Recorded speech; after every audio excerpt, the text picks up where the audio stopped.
Sanctity, security, and silence. There is no ordinary time in Rome. Cardinals are preparing for the sacred conclave where they will be sequestered in the Sistine Chapel, cut off from the outside world to ensure their privacy and protection. Italian police are setting up checkpoints, metal detectors, and anti-drone systems. And EWTN Vatican correspondent Valentina Donato got an up-close look at those measures. From the river, sky to the ground, increased checks are happening all over the city of Rome ahead of the conclave. And we're here with the Italian police, and they're showing us what some of these checks are like to keep the city safe ahead of this historic moment. Every day, the Italian police survey the Tiber River just across from the Vatican, searching for any anomalies and possible threats.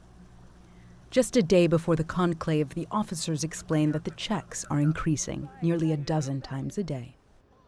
It's extremely important to work on prevention in order to avoid something irreparable from happening. And working on prevention is not always easy, because it requires you to imagine that anything could happen. While we are on the boat, we see police helicopters patrolling the Vatican and its surroundings by air.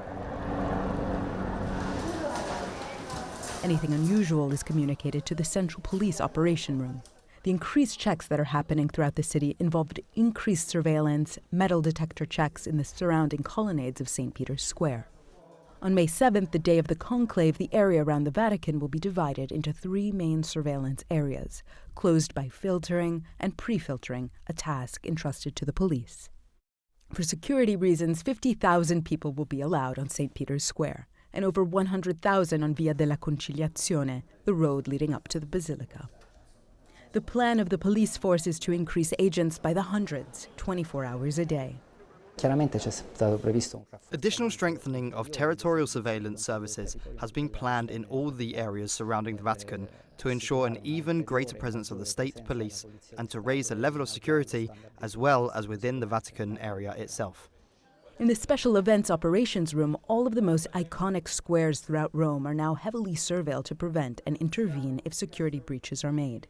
How long the increased security will last is still unclear. It will depend on how long the conclave will last, who will be elected pope, and at what time. All of these factors will also influence how many people will race to witness the moment of the white smoke and see the new pope for the first time. We will continue with the ordinary, but we are ready to face the extraordinary. Each day will be lived as if the next smoke signal might be the decisive one for the election of the Holy Father. To preserve not only safety and security on the ground, but to also uphold hope during the Jubilee year is of the utmost importance. The tireless 24-hour mission of not only patrolling for threats, but saving people's lives is the core of what these officers continue to do. For us, it's a job that we try to do to the best of our ability. For every person we manage to save, it's a moment of great satisfaction, and the gratitude we receive from people is truly wonderful. In Rome, Valentina Di Donato for EWTN News Nightly.